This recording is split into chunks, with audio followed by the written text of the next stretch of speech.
Subscribe பண்ணாதவங்க subscribe பண்ணுங்க. அப்படியே பக்கத்துல இருக்க பெல் ஐகானையும் பிரஸ் பண்ணுங்க. மகர ராசி நண்பர்களுக்கான மே மாத ராசி பலன்கள். மகர ராசியை பொறுத்த வரைக்கும் உங்களுடைய ராசிக்கு 3ஆம் இடத்துல சனி பயிற்சி ஆகிட்டாரு. திருக்கணித பஞ்சாங்கம் பிரகாரம் போன வருஷம் 2025 ஜனவரியில போயிட்டார். வாக்கிய பஞ்சாங்கம் பிரகாரம் 2026 மார்ச்சில் தான் பயிற்சி ஆனார். ஆனால் அவர் உங்களுக்கு கொடுக்க வேண்டிய வெற்றிகளை இன்னும் கொடுக்க ஆரம்பிக்கவில்லை. அது எப்போ ஆரம்பிக்கிறதுன்னு இந்த மே மாதம் ஆரம்பிக்கிறது. குறிப்பாக உடன் பிறந்த ஒரு விஷயத்தில் மட்டும், பங்காளிகள் விஷயத்தில் மட்டும் நீங்கள் எச்சரிக்கையாக இருந்தால் போதும். மற்றபடி எந்த விஷயத்திலும் உங்களுக்கு கெடுபலன்கள் ஏற்படுறதுக்கான வாய்ப்புகள் இல்லை. ஏன் அப்படின்னு கேட்டீங்கன்னா, குரு 7ஆம் இடத்துக்கு வரப்போகிறார். இந்த மாதம் கடைசி 31ஆம் தேதி முடிஞ்சது. ஜூன் 1ஆம் தேதி உங்களுக்கு நேராக குரு வந்து உட்காந்துருவார். உங்களுக்கு இதுவரை இல்லாத அளவுக்கு நல்ல ஆலோசனைகள் கொடுக்கக்கூடிய நல்ல நண்பர்கள் அமைவார்கள். வாழ்க்கை துணையே உங்களுக்கு ஒரு நல்ல ஆசானாக மாறக்கூடிய வகையில் இருப்பார். உங்களுக்கு குடும்பத்தினர் ஏற்படுத்திய பிரச்சனைகளிலிருந்து விடுதலை கிடைக்கக்கூடிய மாதமாக இருக்கும். அதே சமயம் பார்த்தீங்கன்னா, இளைய சகோதரர்களால் ஏற்பட்ட அவமானங்கள் விலகும். தம்பி தங்கைகள் உங்களுக்கு தேவையில்லாத சில அவமானங்களை ஏற்படுத்தியிருப்பாங்க. அதுவும் நீங்கள் பெண்களாக இருந்தால் உங்களை அசிங்கப்படுத்தியிருப்பாங்க. அதெல்லாம் இப்போ மாறும். அதே சமயம் வழக்கு சார்ந்த விஷயங்கள், அதுவும் குறிப்பாக பங்காளி சண்டையில் பங்காளி சொத்து பிரிக்கிறதுல பிரச்சனையாக இருக்குல்ல, அதிலெல்லாம் உங்களுக்கு இப்போ நேரம் நல்லா இருக்குது. உங்களுக்கு சொத்து கைக்கு வருவதற்கான வாய்ப்புகள் ஏற்படும். அதே சமயம் அவங்கக்கிட்ட நீங்கள் கொஞ்சம் மனஸ்தாபத்தை ஏற்படுத்திக்கும். உங்களுடைய எதிரிகள் அடங்கி போவார்கள். ஏன்னா பங்காளி தான் எதிரியாக இருப்பான். அவன் கொஞ்சம் அடங்கி போனால் தானே உங்களுக்கு வெற்றி கிடைக்கும். அவன் அடங்கி போவான். அதே சமயம் வியாபாரத்தில் அரசாங்க ரீதியாக சில குழப்பங்கள் ஏற்பட்டிருந்ததுன்னா அதிலெல்லாம் வெற்றி கிடைக்கிறதுக்கான வாய்ப்பு இருக்குது. நீங்கள் கோர்ட்டு கேஸுன்னு அலைஞ்சிட்டு இருந்தீங்கன்னா அதுக்கு உங்களுக்கு சாதகமான தீர்ப்புகள் வரக்கூடிய வாய்ப்புகள் இருக்குது. இந்த மாதத்தை பொறுத்த வரைக்கும் மகர ராசியில் பிறந்தவர்களுக்கான அனுகூல நாட்கள் அப்படின்னு பார்த்தீங்கன்னா, மே 1, 2, 3, 4, 5ஆம் தேதி மதியம் 12 மணி வரைக்கும். அதன் பிறகு 8, 9, 10, 11, 12, 13, 14, 15, 16, 17, 18, 19, 20, 21, 22, 23ஆம் தேதி விடியற்காலை வரை. அதன் பிறகு 25ஆம் தேதி காலை 10 மணி முதல் 26, 27, 28, 29, 30, 31 ஆகிய நாட்கள் உங்களுக்கு சந்தோஷ அனுபவங்களை ஏற்படுத்துகின்ற நாட்களாக இருக்கும். இந்த நாட்களில் நீங்கள் நீண்ட நாட்களாக சந்திக்காமல் இருந்த சில நபர்களால் ஆதாயம் ஏற்படுகின்ற வாய்ப்புகளும் இருக்கும். ஆனால் அவர்களால் உங்களுக்கு மனசில் ஒரு விதமான வெறுப்பும் கோபமும் ஏற்படும். அதே சமயம் நீங்கள் கவனமாக இருக்க வேண்டிய நாட்கள் அல்லது உங்களுடைய வார்த்தைகளால் பண இழப்புகளை சந்திக்கக்கூடிய நாட்கள்லாம் மே 23 விடியற்காலை 2 மணி 8 நிமிடங்கள் முதல் மே 25 காலை 9 மணி 7 நிமிடம் வரை. அந்த நாட்கள் சந்திராஷ்டம நாட்கள். அந்த நாளில் பார்த்தீங்கன்னா, நீங்கள் பேசுகிறது உங்கள் குடும்பத்தில் இருக்கிறவங்களுக்கே பிடிக்காது, உங்கள் கணவனுக்கே பிடிக்காது, உங்கள் மனைவிக்கே பிடிக்காது, உங்கள் பசங்களுக்கே பிடிக்காது. இதனால் என்ன ஆகும் அப்படின்னா, ஏன் உங்கள் அம்மாக்கே பிடிக்காது. உங்கள் அம்மாவே சொல்லுவாங்க, ஏன்டா இப்படி பேசுகிற, என்ன பைத்தியகாரத்தனமாக பேசிகிட்டு இருக்க அப்படின்னு தப்பாக உளருவீங்க. அதனால் நீங்கள் யோசிக்கிறது ஒன்று, செயல்படுத்துறது ஒன்று, பேசுகிறது ஒன்று. நீங்கள் யோசிக்கிறது நல்ல விஷயமா யோசிப்பீங்க, செயல்படுத்துறது ஒரு தப்பாக செயல்படுத்துவீங்க. ஆனால் பேசுறது என்னமோ நீங்கள் அப்படியே ஆப்போசிட்டாக பேசுவீங்க. பார்க்குறவளுக்கு என்ன தோணுன்னா, முன்னுக்கு பின் முரணாக தோன்றும். அதனால் கவனமாக இருந்துக்கிறது நல்லது. குடும்பத்தாரே உங்களை விமர்சனம் செய்யக்கூடிய வாய்ப்புகள் ஏற்படும். இந்த நாட்களில் உங்களுடைய தந்தை வழியில் சில தேவையற்ற மனஸ்தாபங்கள் ஏற்படுகின்ற வாய்ப்பு இருக்குது.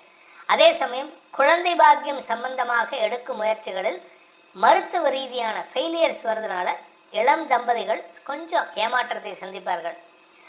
இந்த மாதத்தை பொறுத்த வரைக்கும் இந்த மகர ராசியில் பிறந்த குடும்ப தலைவிகள் உங்களுடைய குழந்தைகளுடன் மனஸ்தாபம் ஏற்படக்கூடிய சூழ்நிலை இருக்குது. ஏற்கனவே சண்டை, இதில் பத்தாததுக்கு இப்போ அவங்க பண்ணுற தப்பை இன்னும் பெருசு பண்ணி பேசுவீங்க. ஏன்னா நீங்கள் வெற்றி அடைகிறீங்க. என்னதான் அம்மா அப்பா வெற்றி அடைஞ்சாலும் பையனுக்கோ பொண்ணுக்கோ அப்பாவுடைய வெற்றி கெடுதல் பண்ணாது. ஆனால் நீங்கள் தான் ஒதுக்கி வச்சிட்டிங்களா, எனக்கு நீ வேண்டாம் அப்படின்ட்டு. அதனால் அவங்களுக்கு அது கோபத்தை ஏற்படுத்தும். எனக்கு வர வேண்டியதில் பங்கு கொடுக்காமல் இருக்காளே அப்படின்ட்டு. ஸோ அதனால் நீங்கள் பசங்கக்கிட்ட, பையன்கிட்டையோ பொண்ணுக்கிட்டையோ பகைமை உணர்வை வளர்க்காமல் பார்த்து கொள்வது நல்லது. பங்காளிகள், உடன்பிறப்புகள், பங்காளிகள், நீங்கள் வழக்கு சம்மந்தமாக ஏதாவது நேருக்கு நேராக பேசுகிறதா இருந்தால் மத்தியஸ்தரை ஒருத்தரை வச்சு பேசுங்க. நீங்கள் 2 பேர் உட்காந்து பேசுனீங்கன்னா அடிதடியில் கூட முடியறதுக்கு வாய்ப்பு இருக்குது. இது உங்களுக்கு மரியாதை குறைவு மட்டும் இல்லை, சில சமயம் ஆரோக்கியம் சம்பந்தமான விஷயங்களிலும் செலவுகளை ஏற்படுத்தும். ஏன்னா 4ஆம் இடத்துக்கு செவ்வாய் போகிறாரு. அதனால் இந்த நிலம் சார்ந்த விஷயங்கள் சற்று சங்கடத்தை ஏற்படுத்தும் 11ஆம் தேதிக்கு மேலே. அதனால் உங்கள் ஆரோக்கியம் சங்கடத்தை ஏற்படுத்தும். உங்களுக்கு இந்த நிலம் சம்பந்தமான பிரச்சனைகளை சந்திப்பதற்கு வாய்ப்பு இருக்குது. அதே சமயம் இந்த ராசியில் பிறந்த சுய தொழில் செய்பவர்கள், பிஸ்னஸ் பீப்புள், பிஸ்னஸ் ஓனர்ஸ், இவங்களுக்கெல்லாம் பார்த்தீங்கன்னா உங்களுக்கு 10ஆம் வீட்டு அதிபதி சுக்கிரன் ஆட்சி பலத்தோடு இருக்கார். அவர் இந்த மாதம் சுக்கிரன் புதன் பரிவர்த்தனா யோகம். ஸோ உங்களுடைய வியாபாரம், தொழில் சார்ந்த முதலீடுகளில் கடன் உதவிகள் கிடைப்பதற்கான வாய்ப்பு இருக்குது. உங்களுடைய பங்காளி சண்டையில் அந்த பிரச்சனை விட்டுட்டு லோனுக்கு ப்ராசஸ் பண்ணிங்கன்னா உங்களுக்கு வெற்றி கிடைக்கும். எதிரிகள் அதிகரிக்கக்கூடிய நேரம். ஏன்னா உங்களுக்கு ஏற்கனவே பங்காளி பிரச்சனை, இதை 10ஆவதுக்கு ப்ரொஃபஷ்னலாகவும் நீங்கள் எதிரிகளை சம்பாதிக்கிறீங்க. நேர்மையை கடைபிடிச்சா நல்லது. ஏன்னா இப்போ வெற்றி தரக்கூடிய நேரத்தில் இடத்துல சனி இருக்கார். நேர்மையாக இருந்துட்டீங்கன்னா பிரச்சனை இல்லை. நீங்களே ஹேங்கி பாங்கியாக கிறிஸ்காரஸாக தப்பாக ஒர்க் பண்ணுறீங்க அப்படின்னா தென் லீகல் பிரச்சனைகள், லீகல் பேட்டிலும் சந்திக்கிறதுக்கான வாய்ப்பு இருக்குது. இந்த ராசியில் பிறந்த ப்ரொஃபஷனல்ஸ், அதாவது doctors, advocates, chartered accountants, architects, engineers, இவங்களுக்கெல்லாம் மேல் அதிகாரிகளுடன் மோதல் போக்கு, குறிப்பாக ப்ரமோஷன் பற்றி உங்களுக்கு பேச்சு வந்ததுன்னா உங்களுடைய வளர்ச்சியை தடுப்பதற்குனே அவங்க இருக்காங்க. உங்களுக்கு மேலே ஒருத்தன் பாஸ் இருப்பான் பாருங்க, அவனோட வேலை என்ன? இந்த ஆளை வளரக்கூடக்கூடாது, அது மட்டும்தான். அதை மட்டும் நீங்கள் கண்ட்ரோல் பண்ணி அவங்கக்கிட்ட சுமூகமாக பேச்சுவார்த்தை நடத்திட்டீங்கன்னா உங்களுக்கு வளர்ச்சி இருந்துகிட்டே இருக்கும். அப்படி இல்லை அப்படின்னா இந்த வருஷம் உங்களுக்கு ப்ரமோஷனே கிடைக்காது. ப்ரமோஷன் கிடைக்குதோ இல்லையோ, இன்க்ரிமெண்ட் கூட கிடையாது.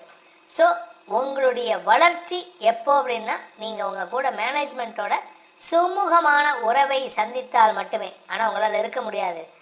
குதர்க்கவாதம் பேசியே சங்கடப்படுவீங்க, எதிர்த்து பேசியே சங்கடப்படுவீங்க. பேசுகிறத குறைச்சிக்கோங்க. அதே சமயம் இந்த ரியல் எஸ்டேட் சார்ந்த தொழில் செய்பவர்கள், நிலம் சார்ந்த தொழில் செய்பவர்கள், விவசாயம் சார்ந்த தொழில் செய்பவர்கள், விவசாய டிராக்டர்ஸ், அந்த டிப்பர்ஸ், அதெல்லாம் வாடகை கொடுறவங்க, இந்த மாதிரி யூரியா சம்மந்தமான அந்த கெமிக்கல் சம்மந்தமான தொழில் செய்கிறவங்க, இவங்களுக்கெல்லாம் பார்த்தீங்கன்னா 4ஆம் இடத்துல சூரியன் இருக்கிற வரைக்கும் உங்களுக்கு எதிர்மறை பலன்கள் ஏற்படும். சூரியன் பயிற்சியானதற்கு பிறகு நிலம் சார்ந்த விஷயங்களில் சில குழப்பங்கள் ஏற்படுறதுக்கான வாய்ப்பு இருக்குது. எந்த குழப்பம்னா, அரசாங்க அதிகாரிகள் வருவாங்க. இந்த விவசாயத்துறையிலேருந்து நீங்கள் இந்த கெமிக்கல் போட்டிருக்கீங்க, இதனால் இங்கே பண்ணக்கூடாது, இது மாற்றுங்க, இதுக்கு இந்த செலவு பண்ணுங்கன்னு செலவுகளை தரக்கூடிய வகையில் இருக்கும். ஸோ நிலம், வியாபாரம், விவசாயம், இது எல்லாத்துலேயுமே செலவை தரக்கூடிய மாதமாக இருக்கிறதுனால உங்களுடைய வியாபாரத்தில் வளர்ச்சி இருக்குது, ஆனால் செலவும் ஜாஸ்தி இருக்குது. இந்த மாதத்திற்கான பரிகாரம், அதாவது மகர ராசி நண்பர்கள் செய்ய வேண்டிய பரிகாரம், சிக்கல் சிங்கார வேலர். சிக்கல் சிங்கார வேலர் அந்த கோயிலில் தான் அந்த முருகனுக்கு வேர்க்கும். அந்த சக்தி வேல் வாங்கும்போது, அம்பாள்கிட்டேருந்து வேல் வாங்கும்போது இப்போவும் பார்க்கலாம், அந்த விக்கிரகத்தில் வேர்வை துளிகள் ஏற்படும். அந்த வேலோட வீரியம் அப்படி இருக்கும். அந்த சிக்கல் சிங்கார வேலரை வழிபட்டு வாருங்கள். அது மட்டும் இல்லாமல் துர்க்கை வழிபாடு செய்வது மேன்மையை ஏற்படுத்தும். அம்மா பையன் இது 2 பேர்த்தையும் விடாத பிடிச்சிக்கோங்க. உங்கள் வாழ்க்கையில் கஷ்டத்தையே கொண்டு வர மாட்டாங்க. கஷ்டம் வந்தாலும் அவர்கள் பார்த்து கொள்வார்கள். மேலும் தகவலுக்கு எங்கள் சேனலை மறக்காமல் சப்ஸ்கிரைப் பண்ணுங்கள். நன்றி.